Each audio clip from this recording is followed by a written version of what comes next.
Welcome to day 118 of my fitness challenge. Ito na naman tayo, one of those challenging days. Hindi kami nakapunta ng gym at our regular time. So, my husband needs to go to the office. Ako na lang mag-isa. Tinatamad talaga ako. Pumupunta ng gym na ako lang mag-isa.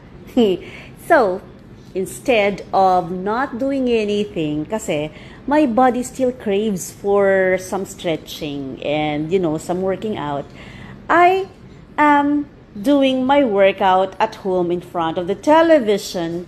Though I am only using a 2 kilograms dumbbells, okay na yan.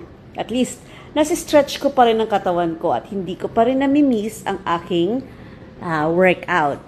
In a way, nakaka-rest din naman ang muscles ko kasi hindi ganun ka-heavy. Pero carry pa din. So, yan. Pwedeng-pwede pa rin, di ba?